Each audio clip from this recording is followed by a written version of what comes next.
Howdy, I'm known as Dimwit, the last mountain man, feared throughout the land. Let's revisit my Etan Allen hinged breech shotgun for a little bit. I have made a video with this before, but I was not happy with the ammo that I had.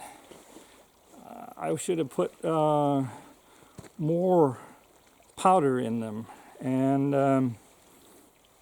I also should have sealed the end off a little better, because I noticed being a double barrel shotgun, the recoil from the first shot will kind of mess up the second cartridge if you don't seal them up properly, because the things are going to start working themselves loose in there. So but I have found a couple of factory loads, black powder, and they're made by Game Bore in England, and they don't make them anymore. These are, I suppose 20 years old.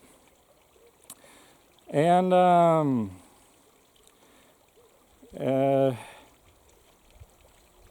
I'm kind of excited to see how these will perform with my chronograph, because that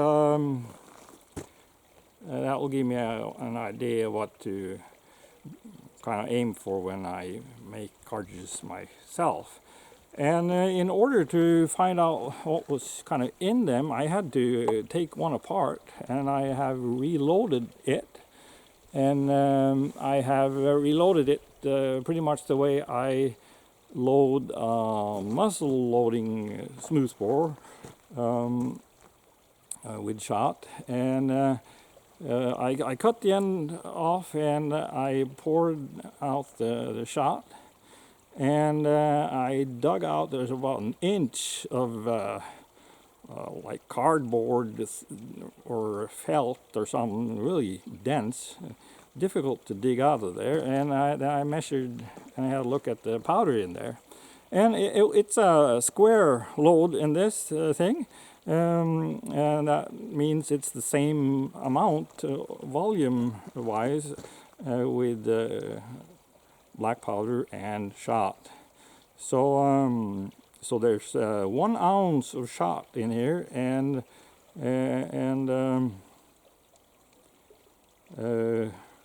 what was it? 68 grains of black powder. And that black powder, I compared it to 3F powder, and it's very similar, but it had some smaller particles in there also, so it burns probably even a little faster than a 3F. So 1 ounce of shot and 68 grains of black powder is a mild load, but I noticed before that these, I'm quite impressed with these actually, but that has to do with it's a very finely ground powder in there, and that wadding in there is really giving some resistance for the pressure to build up. So, and when I reloaded this thing, I did it as I would smoothbore muzzle loader.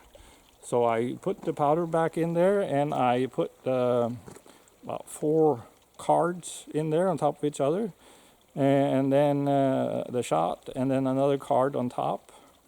And I poured some melted beeswax in there to keep everything in place during recoil and things like that. And that will also keep the fouling softer and easier to clean. So I'm going to shoot them both and see what my chronograph says.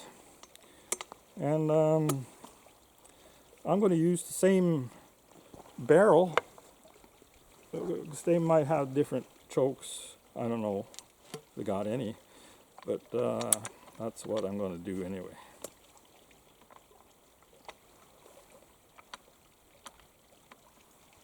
Huh. Try the other one. I don't know. Okay. Let me put some other glasses on that protect my eyes a little better.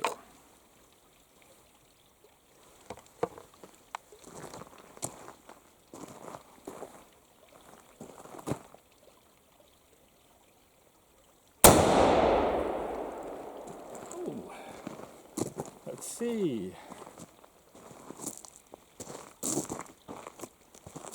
That's 913 feet per second, and I've been testing my chronograph with a couple of modern guns, and I made a video of that if you want to have a look. And I'm getting readings that I think are a little low, so I think maybe we should add at least 50 feet per second. Now, it's going to be interesting to see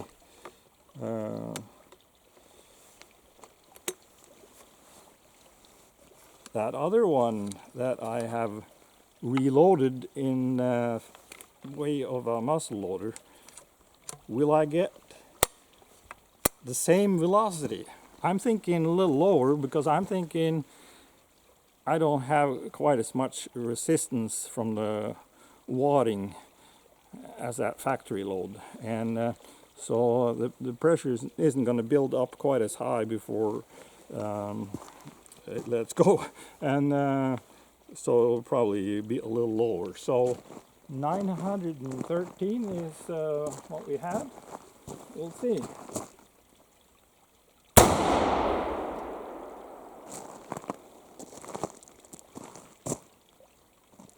Well, I think I kind of proved my way of loading a smoothbore as a shotgun is effective, because I had 939. So I actually had more velocity, higher velocity. So that was unexpected, and it kind of made me happy.